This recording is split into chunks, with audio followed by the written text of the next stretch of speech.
Hello students, मैं Nitika from HD class exercise 6.3 class 10 chapter से question number 14 हम इस वीडियो में डिस्कस करेंगे। प्रीवियस वीडियोस में हमने क्वेश्चन नंबर 1 to 13 डिस्कस कर लिए थे। और अगर आज मेरे चैनल में नए हो तो मेरे चैनल को सब्सक्राइब करना ना भूले, बेल आइकन प्रेस कर लीजिए, जैसे न्यू वीडियो अपलोड होगी आपको नोटिफिकेशन मिल जाएगा। तो यहाँ पर जो है क्वेश्चन हमारा क्या है, side A B and A C and median A D of triangle A B C. तो यहाँ पर ट्राइंगल क्या ड्रॉ करना है, हमने A B C triangle draw करना है।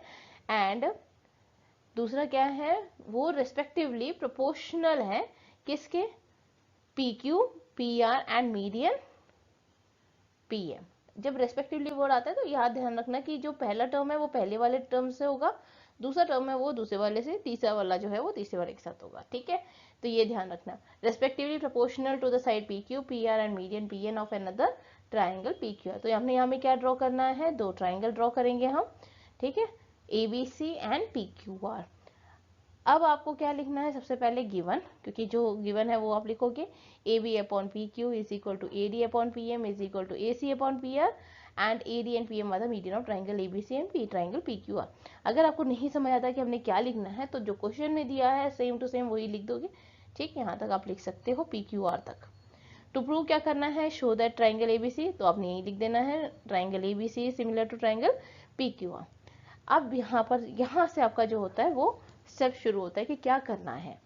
तो यहाँ में क्या है, ए बी सी को पी क्यू आर का सिमिलर प्रूव करना है।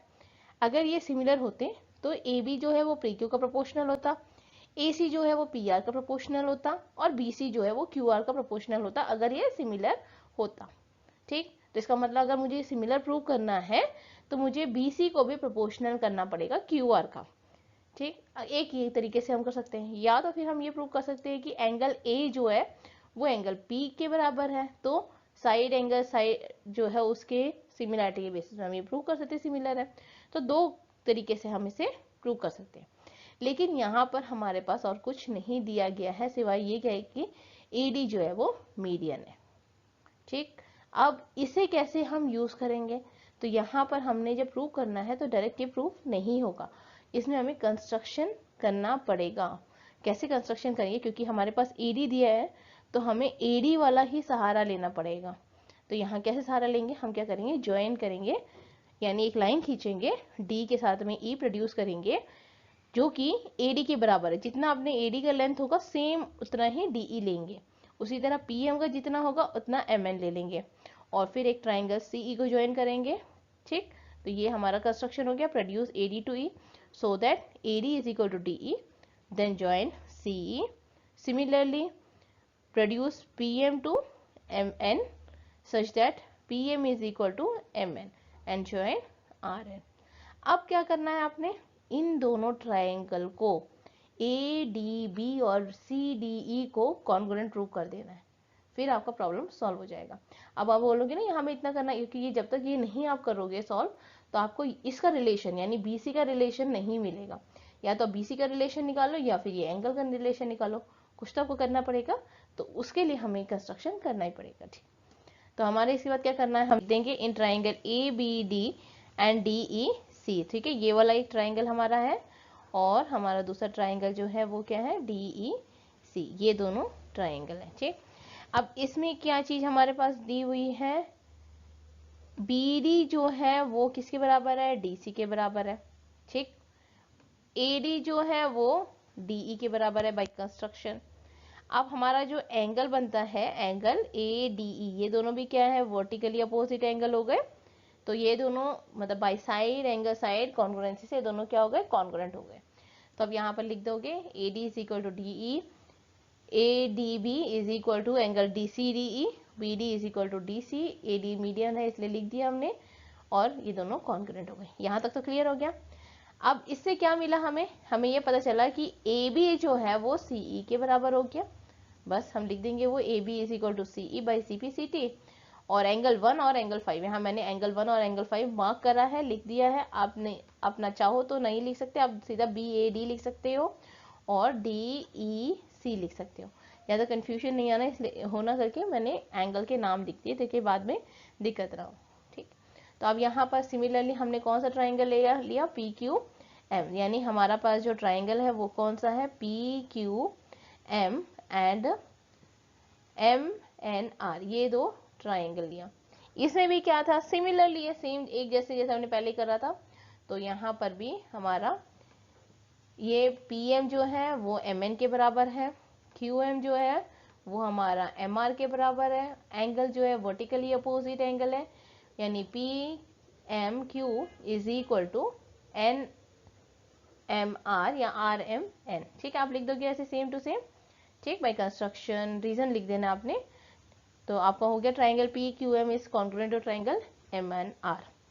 तो उससे आपके पास क्या मिला, P Q is equal to R N और angle 3 is equal to angle 6 C P C T. अब इसे number 1 equation 1 equation 2 equation 3 and equation 4 दे दो। अब ये इक्वेशन 1 इक्वेशन 2 देने से क्या हो जाएगा कि आपको रेफर करने में आसानी हो जाती है।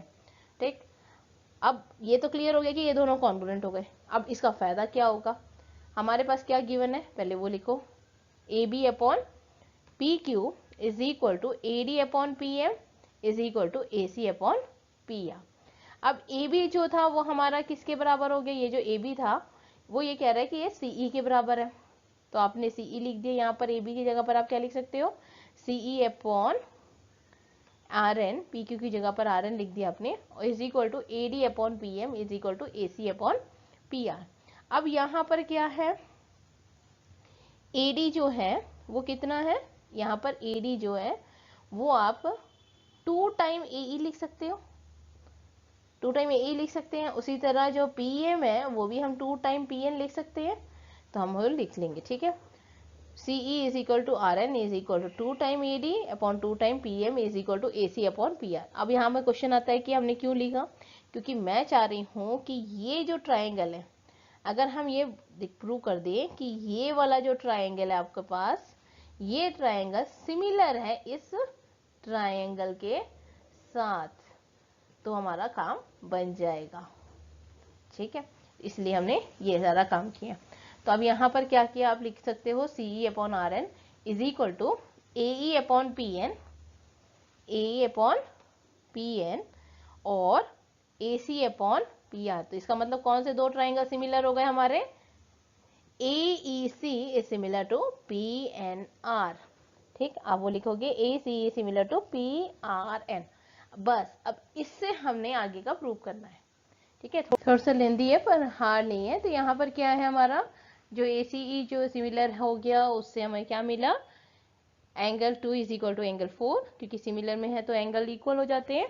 तो angle 2 is equal to angle 4 हो गया, और एंगल 1 इज इक्वल टू, यहाँ ध्यान दो, एंगल 1 जो है वो 3 के बराबर हो गया। ऐसे कैसे हो गया, 5 जो है वो 6 के बराबर है, क्योंकि सिमिलर हो गया तो 5 6 के बराबर हो गया, और एंगल 1 जो है वो एंगल 3 के बराबर है, क्योंकि एंगल 5 जो है वो किसके बराबर है, एंगल 1 के बराबर है, एंगल 3 जो है वो एंगल 6 के बराबर है। आपने ऑलरेडी इसे प्रूव किया था कि कॉन्ग्रुएंट था ट्राइंगल दोनों। तो क्लियर हो गया। अब इन दोनों को ऐड कर दो, इक्वेशन 5 एंड इक्वेशन 6 को, तो हमें क्या मिला, angle 1 plus angle 2 is equal to angle 3 plus angle 4। ठीक, तो एंगल 1 और एंगल 2 क्या हो गया, बी ए सी हो गया, यानी एंगल ए और एंगल पी। तो एंगल ए और एंगल पी इक्वल हो गया, हमारे पास साइड जो है A B upon P Q, A C upon P R दिया हुआ है, मतलब ऑलरेडी हमारे पास दिया हुआ है, और एंगल भी इक्वल हो गया। तो by side angle side similarity, ये दोनों ट्राइंगल जो हो गए वो क्या हो गए, सिमिलर हो गए। आई होप आपको क्लियर हो गया। ध्यान देना है कि क्वेश्चन में क्या दिया है और हम उससे ही प्रूव करना है। ऐसा नहीं कि हमें पता है ऐसे ये इक्वल है तो नहीं हो सकता, आपके पास जो दिया होगा उसी कंटेंट को यूज करके आपने इसे प्रूव करना होता है। तो ये चीजें ध्यान रखनी है। यहाँ पर जो चीज दी है आपने उससे प्रूव करा, तो है ये दोनों क्या हो गए, सिमिलर हो गए। आई होप आपको क्लियर हो गया। कोई प्रॉब्लम आती है कमेंट बॉक्स में मुझसे पूछ सकते हो। वीडियो पसंद आई तो लाइक कीजिए,